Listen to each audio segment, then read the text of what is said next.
Hey guys, my name is Tariq, and today, May 31st, the day this video was published, is my 31st birthday, aka my golden birthday. I cannot believe it's finally here. To commemorate the occasion, I thought I'd make this video reflecting on the past moments in my life that truly transformed my creative career and led me to a life of creating content professionally. 31 golden moments to be exact, both positive and negative. And I didn't want to dive into any one moment for too long, so I'll be shotgunning through these moments and talking about each of them very briefly.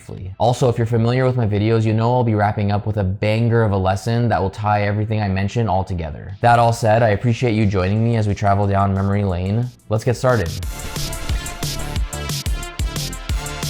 Starting with moment number 1, getting my first camera back in 2009. This is an Ape Deck HD 720p high definition camcorder with a built-in 1 whole gigabyte of storage. I used to bring this thing with me everywhere back in the day, and it really was a beast of a photo and video camera to get started with. And I'm happy that I still have it after all these years. One of the first things I captured with this camera was the first festival I ever attended that same year, which is the second moment on the list. Attending the Vans Warped Tour. I didn't realize it at the time, but attending the Vans Warped Tour would ignite my passion for festivals and live music in general, to the point where I haven't missed a summer festival since then. Not including 2020, of course, but that year doesn't count. And we'll talk more about the pandemic later. Fast forward a couple of years where I get my first iPhone, the iPhone 4S. I had an Android phone before that, but for some reason I wouldn't create my first Instagram account until I got an iPhone, and I don't remember the reason why. In any case, I was always obsessed with capturing and documenting life moments, and Instagram fueled that to the extreme.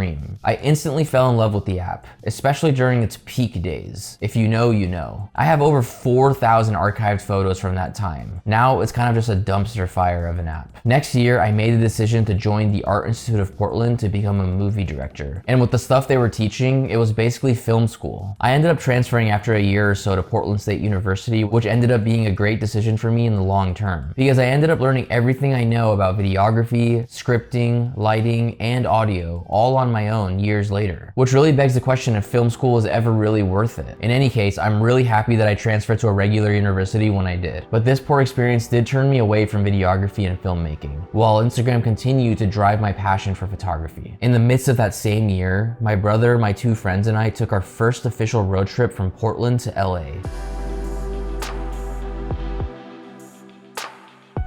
I remember reaching LA right at midnight after 15 to 16 hours of us taking turns driving. We stayed in a janky hotel in Inglewood and spent 4 to 5 days there exploring LA, Santa Monica, Long Beach, Hollywood, and it was a lot of fun capturing all of those moments. This trip in particular was one of the driving factors that led to my obsession with adventures and capturing those adventures. In fall of that same year, I got my first notable day job. I got hired at the Nike company store, an invite-only store here in Oregon. And in turn, during the 2.5 years that I worked there, I became a self-proclaimed sneakerhead. But outside of buying and photographing new shoes every week, working and getting hired there would be the start of my professional day job career growth, which till this day is parallel to the creative side of my life. And the two paths are constantly affecting each other both positively and negatively. By the start of the next year, me and my friend, who's also named Tariq, made the decision to attend a rave every single month. While I had already loved electronic music, this new lifestyle of attending monthly shows amplified my love for EDM to an extreme. By that summer, I was well immersed in the EDM scene,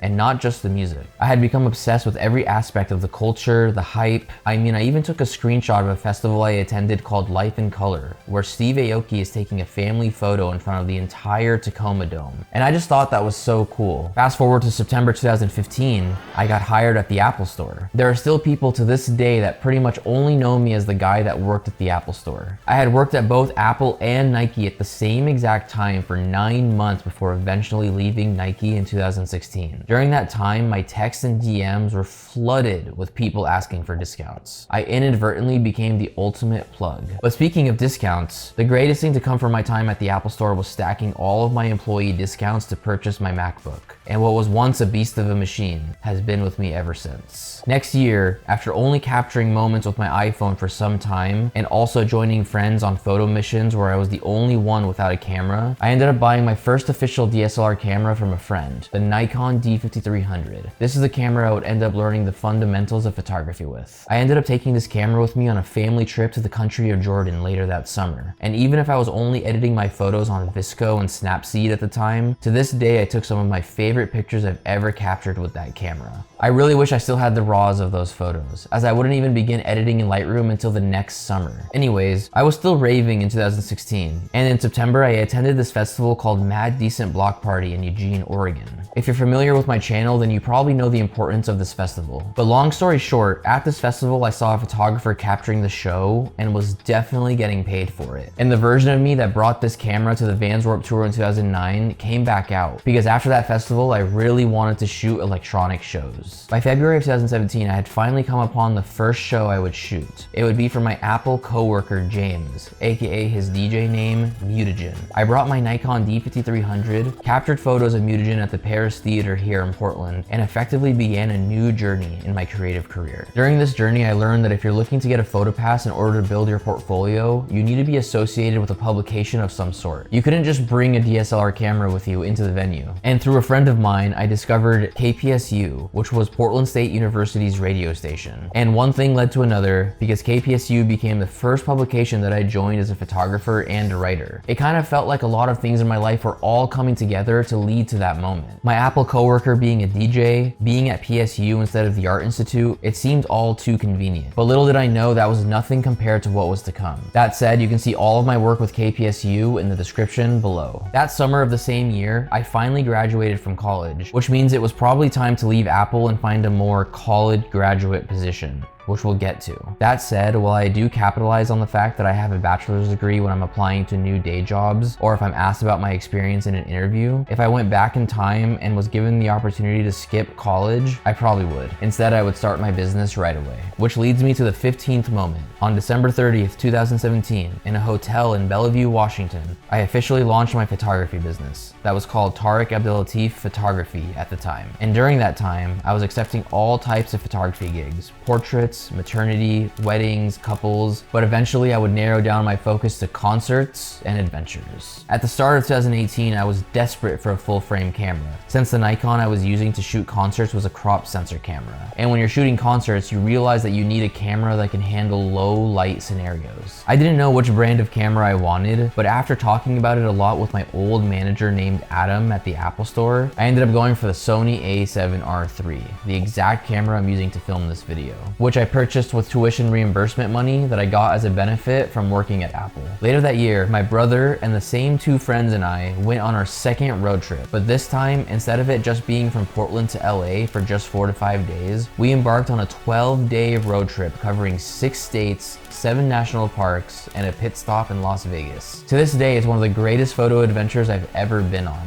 And I'll probably say that line at least one more time in this video. Later that summer, I managed to get a photo pass for the first ever Base Canyon Festival in Washington State. I shot for 2 full 10 to 12 hour days that weekend and substantially built my concert photography portfolio from it. That weekend was also important for another reason, as it was the bridge between my last day at Apple and my first day at my first new job after college. I won't say their name in this video, even though it's public information on my LinkedIn, but I got hired at a supply chain company here in Portland. I was in charge of air and ocean operations, and to be absolutely frank, I hated it. It was the type of job where you work over 8 hours a day, and if you were ever to take time off, you would have to catch up on what you missed. In short, this new job bled into the creative side of my life, and it became difficult to work 10+ hours a day at a day job that you didn't enjoy and focus on the creative consistently. I became depressed, and even though I did learn a handful of valuable skills from that job, I needed to get out of there. Later that year, I somehow got lucky enough to get emailed directly by Liquid Stranger's team to shoot his set at the first Thunderdome event in Tacoma, Washington. This would be the first official paid show where I'm working directly for the artist. I shot another paid show earlier that year, but I got hired by the sponsor instead. By May of next year, my obsession with adventures never wavered, and I went on what was probably my most difficult adventure yet from a physical standpoint. I summited Mount St. Helens. This was one of the most physically and mentally challenging adventures I've ever accomplished. It became mind over matter as I wanted to give up many times during my ascent up the mountain. It truly was the perfect lesson that you can accomplish even the craziest of tasks with some determination and perseverance. Once again, this was one of those weekends that acted as a bridge between 2 eras. because the following Monday, I started my new job at Squarespace. I got a referral from a fellow Apple coworker turned friend, and Squarespace would end up becoming my longest day job I've ever had to this day. It truly was the perfect job to have, as they supported a healthy work-life balance, were inherently a creative company, but most importantly, my portfolio website was comped for life. By the end of that year, after multiple paid shows by that point, I got hired to shoot the artist Rezz at Contact Festival in Canada. And that's when I would capture this video that you're watching right now that would spark a new direction in my concert photography career. I was entering 2020 as ready as ever to get back into video again.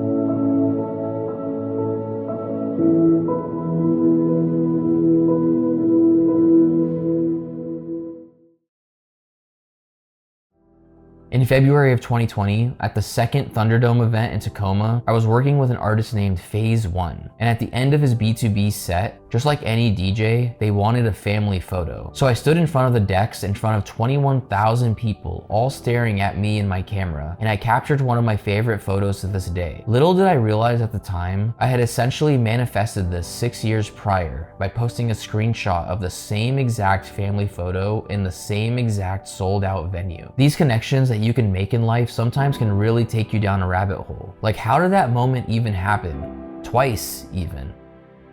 But all I know is a crowd like that literally became illegal the following month.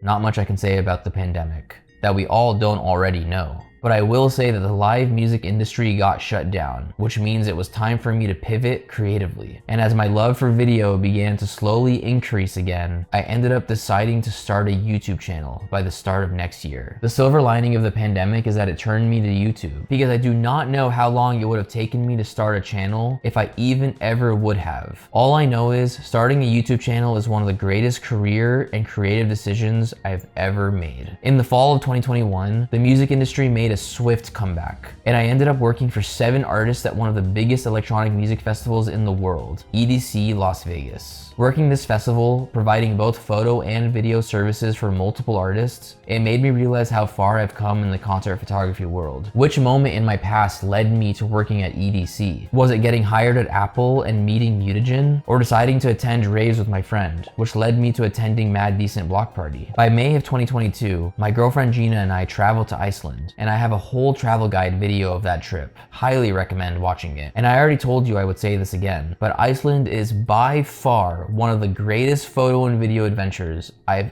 ever been on. I turned 30 right at the iconic plane wreck. It was quite the experience. The walk to get to the plane wreck was extremely long and tedious, but almost symbolic, as I was leaving one decade behind and entering a new one on the way back. By the end of 2022, I ended up leaving Squarespace because it was time for something new. I got headhunted by the CEO of a social media agency here in Portland due to discovering my website and YouTube channel and really liking my style. I'm now a social media manager and content creator at this agency. The decisions I've made over the years led me to a life of creating content for a living. And only 4 months after getting hired at the social media agency, I would hit 1,000 subscribers on YouTube, my 31st and final moment, further convincing me that I'm on the right path, even if I don't know what the future holds or how exactly I reached this point in my creative and professional career. That said, I'd like to wrap up this video with a quote by Steve Jobs. You can't connect the dots looking forward. You can only connect them looking backwards. So you have to trust that the dots will somehow connect in your future. You have to trust in something, your gut,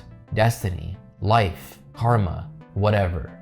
This approach has never let me down, and it has made all the difference in my life. Thanks for watching, liking, and subscribing, guys. Keep trusting your creative process, and I'll see you in the next one.